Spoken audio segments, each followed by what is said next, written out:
Bonjour à toutes et tous. Bonjour, Monsieur le Président. Merci de votre accueil. Je suis Nicolas Pris, je suis donc le président de la Mildeca. Comme ça vient de vous être dit, je suis médecin de santé publique, et je dirige donc une institution que je vous présente quand même en deux mots parce que je conçois que ce ne soit pas une des plus connues. C'est une administration qui est placée auprès du Premier ministre, et son travail est de tenter de coordonner l'action publique en matière de lutte contre les conduites addictives, tous ces comportements avec ou sans produit qui finalement font perdre le fil de son existence, parce que le tabac, le cannabis, la cocaïne, l'alcool, parfois les écrans deviennent centraux dans la vie des personnes, deviennent un objet de recherche quotidien, deviennent ce qui donne du sens à la vie, malgré tout ce que les professionnels, bien sûr, mais souvent les usagers eux-mêmes connaissent des effets délétères de tous ces produits-là. Je viens avec beaucoup d'humilité devant vous parce que je connais très mal ce sujet, très honnêtement, et je crois que nous avons beaucoup à apprendre de vous pour vous aider, vous les professionnels qui chaque jour êtes confrontés à sans doute un des phénomènes les plus difficiles de cette ville, de cette région et d'autres régions également. Je vous remercie donc d'abord pour votre invitation, parce que je crois que, et j'adhère complètement au thème général de la journée qui consiste à comprendre pour mieux protéger. Et mieux protéger, au bas mot, d'après les chiffres du ministère de la Justice, 15 000 mineurs, dont certains sortent tout juste de l'enfance. La grande majorité de ces jeunes, vous l'avez rappelé, Monsieur le Président, isolés, privés de la présence d'un représentant légal, et j'allais dire par définition, du minimum de ce que peut procurer un adulte bienveillant à leur côté. Ces jeunes tentent d'intégrer, grâce à vous, les dispositifs de protection de l'enfance, peuvent bénéficier d'un accompagnement socio-éducatif pour tenter de rejoindre un parcours d'insertion. Vous l'avez dit, certains sont aussi repérés pour les actes de délinquance qu'ils commettent. Près de 800 sont suivis par les services de la PJJ dans le cadre d'une décision judiciaire pénale, soit environ 5% de ces jeunes. Vous avez évoqué les sujets de santé. Je crois qu'on manque, et c'est tout l'objet de cette journée, de données précises sur l'état de santé de ces jeunes, mais nous savons que certains présentent de lourdes problématiques addictives, notamment par le mésusage de médicaments, mais aussi, vous l'avez rappelé, par la consommation de produits de consommation courante quand on a ce type de difficultés, le tabac, l'alcool, le cannabis. Et tout cela se cumule avec de nombreuses autres vulnérabilités, carences affectives et éducatives, absence de logement, troubles psychiques, voire psychiatriques. Je sais que la PJJ note un certain nombre, notamment une grande fréquence d'actes auto-agressifs tels que les mutilations, les scarifications, les tentatives de suicide. Pour les mineurs qu'elle suit, pour ne citer donc encore une fois que quelques aspects de ce sombre tableau, mais le tout, pour qui connaît un peu la question des déterminants sociaux de la santé, constitue ou conduit nécessairement à considérer leur état de santé dégradé pour tout de suite ou pour plus tard. Pour tout de suite parce que la consommation de produits psychoactifs, que ce soit des médicaments, que ce soit le cannabis, que ce soit l'alcool, sur des cerveaux de 15 ans, c'est une catastrophe. C'est une catastrophe pour l'avenir, au-delà même de l'addiction présente qui peut être générée, au-delà des conséquences judiciaires, sociales ou autres. C'est souvent des dégâts irrémédiables, et c'est évidemment des problématiques qui se retrouvent après à l'âge adulte pour trouver un emploi, pour trouver une place dans cette société lorsqu'on a détruit une partie de son cerveau du fait de ses consommations. Peut-être un point un peu théorique, mais que je juge toujours utile de rappeler, c'est que si on s'intéresse à ces conduites addictives, que ce soit les mésusages de médicaments, que ce soit le tabac, l'alcool, les drogues, il faut toujours considérer ça comme un ensemble avec des déterminants multifactoriels. Alors, c'est vrai aussi pour les plus jeunes, avec D'abord, la rencontre parfois d'un produit plus ou moins addictif, plus ou moins dangereux, qui va précipiter le phénomène, mais surtout les caractéristiques des individus. Certaines sont innées. Il y a des gens qui sont plus fragiles vis-à-vis des addictions en fonction de leur patrimoine génétique, voire parfois maintenant, on le sait, de phénomènes dits épigénétiques, mais souvent acquis. C'est la question, ou non acquis, c'est la question de l'estime de soi, c'est la question de la confiance en soi, c'est la question de la confiance dans le monde qui vous entoure. C'est pour ça qu'en direction des jeunes qui sont scolarisés, on travaille et ça porte ses fruits sur ce qu'on appelle le renforcement des compétences psychosociales qui aident précisément à se construire avec ces bases intimes, profondes, qui vont faire que l'on peut à un moment se mettre sans doute davantage à distance de ce type de produit.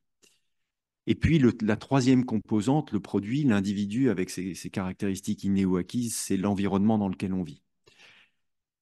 Alors l'environnement, c'est l'environnement que la société propose, c'est l'environnement que l'État propose par sa régulation parfois, c'est l'environnement de la rue. Évidemment, c'est un environnement qui peut paraître pour ces enfants particulièrement délétère, vu leurs conditions de vie, et qu'il vous appartient, et je sais votre engagement, que vous tentez de rendre un peu plus protecteur. Et les biographies et les trajectoires des jeunes dont vous vous occupez montrent bien que beaucoup cumulent tous ces facteurs de risque de conduites addictives.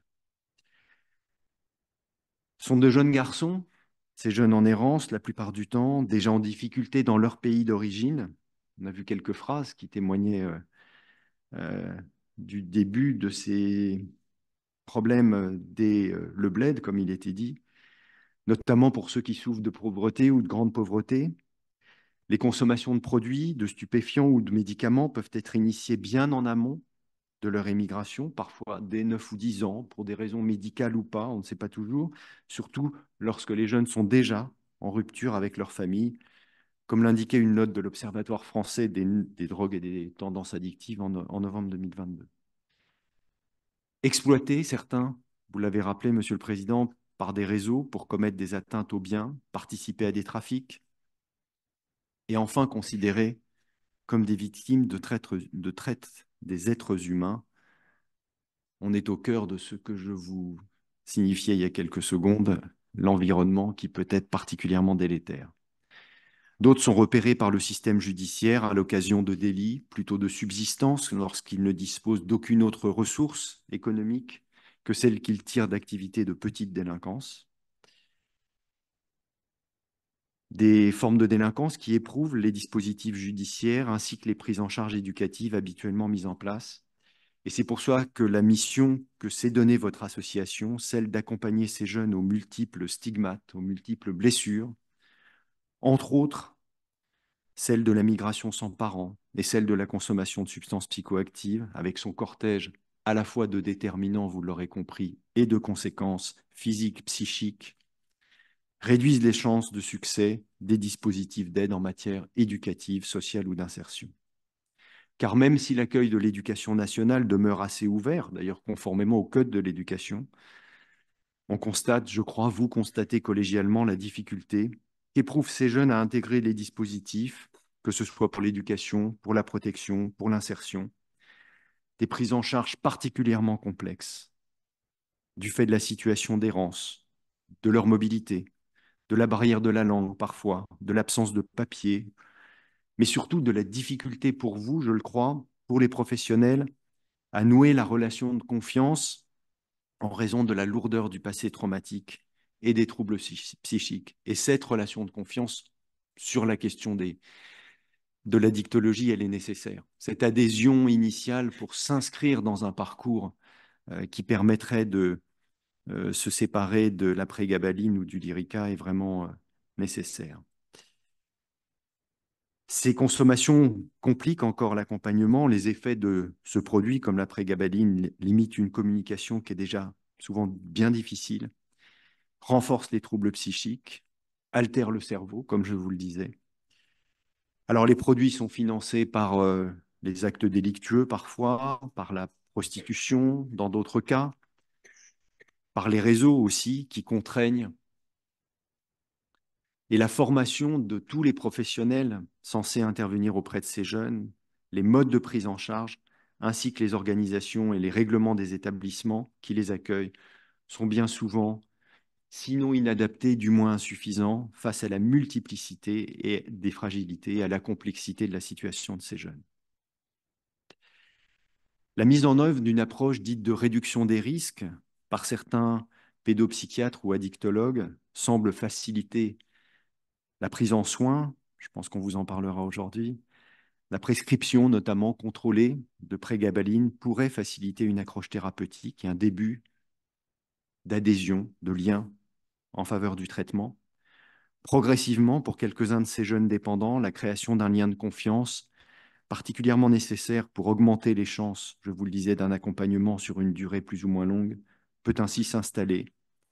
Et ce type d'approche permettrait donc de faire venir ou d'aller vers dans des consultations certains de ces jeunes à intervalles réguliers et de créer ainsi des opportunités.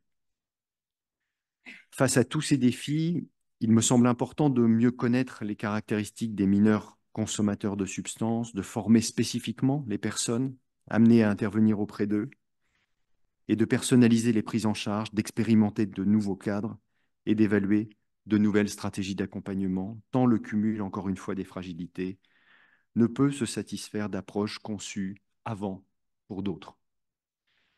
Un projet coordonné par Benjamin Roland, qui est professeur et spécialiste d'addictologie, financé notamment par l'ARS Auvergne-Rhône-Alpes, a permis, par exemple, de déployer un dispositif d'accompagnement en réseau pour l'accès aux soins psychiatriques et addictologiques des jeunes qui sont en errance à Lyon. Le réseau propose un repérage sur le terrain qui est mené par une équipe mobile de CARUD, des prises en charge médicales par des professionnels formés, avec une permanence d'accès aux soins de santé psychiatriques, une passe psychiatrique, et un service d'addictologie attenant et intégrant les services également de la santé en détention. Plutôt un projet qui permet des approches très personnalisées et je crois que c'est vraiment important de le citer, ne serait-ce parce qu'il n'est pas en région parisienne et que c'est important aussi de citer les expériences en région. La Mildeka, de notre côté, on soutient via le fonds, ce qu'on appelle le fonds de concours drogue, un projet de recherche-action qui est piloté par la Direction de la protection judiciaire de la jeunesse et qui est porté par le Centre d'études des mouvements sociaux de l'INSERM et le groupe SOS Solidarité. Le projet que vous connaissez peut-être s'intitule Prima, avec plusieurs objectifs: produire des connaissances sur la trajectoire sociologique, mieux comprendre encore une fois qui sont ces jeunes, comment cela se passe dans leur vie, leur état de santé, leurs besoins, en portant donc une attention particulière évidemment à la question des conduites addictives. Expérimenter, déployer un programme de sensibilisation, formation et d'accompagnement des pratiques de base en addictologie, en réduction des risques auprès des professionnels qui les accompagnent. Rassembler des experts métiers, chercheurs, pour émettre des recommandations sur les traitements les plus efficaces pour les addictions de ces mineurs. Cette question d'ailleurs de comment est-ce qu'on fait venir, on fait monter en compétence des personnes du champ social au sens le plus large du terme, j'allais dire rassurez-vous, ce n'est pas qu'une relative faiblesse dans le champ de l'accompagnement des mineurs accompagnés. On le voit globalement sur tout le champ social. C'est un des enjeux pour nous d'essayer de davantage équiper les professionnels du champ social qui s'occupent de publics qui sont toujours plus en difficulté que les autres vis-à-vis des conduites addictives et permettre par cette montée en compétences des prises en charge de qualité. Et j'étais très heureux que le président cite l'exemple du tabac, parce que c'est souvent quand même dans les accompagnements sociaux un sujet qu'on laisse un peu de côté, en se disant ça on verra plus tard, c'est peut-être même la dernière béquille qu'il leur reste dans l'existence. J'insiste là-dessus parce que en réalité maintenant on a des données scientifiques qui nous montrent que sevrer du tabac aide au sevrage des autres produits, en particulier du sevrage pour la question de l'addiction à l'alcool. Et souvent, la faute qui a été faite pour ces publics, c'est de se dire, encore une fois, on verra ça après. En réalité, penser que c'est souvent par là aussi qu'il faut essayer de commencer, ce d'autant qu'on a quand même des traitements et des prises en charge efficaces, parce que ça va aider à construire une prise en charge efficace pour le reste des produits. Et puis, rappelons-nous quand même que dans notre pays, s'il y a un tueur en série, c'est bien le tabagisme. Pardon pour cette petite parenthèse, mais de ma place, elle est importante que je la fasse. Donc, je vous parlais de l'expérimentation lyonnaise, je vous parlais de l'enquête Prima. Ce sont deux petites pierres à l'édifice. La troisième qu'il faut citer, c'est votre journée aujourd'hui, c'est votre engagement aussi, bien sûr, au quotidien. Ce sera pour nous, évidemment, une source d'inspiration pour nos politiques publiques que d'avoir vos échanges, vos résultats, savoir ce que vous nous suggérez en matière, encore une fois, d'expérimentation, en matière d'évaluation, comment on peut faire mieux pour ces jeunes qui le méritent. Je vous souhaite une belle journée de travail. Je vous remercie mille fois à la fois de votre invitation, de votre écoute et à très bientôt. Merci.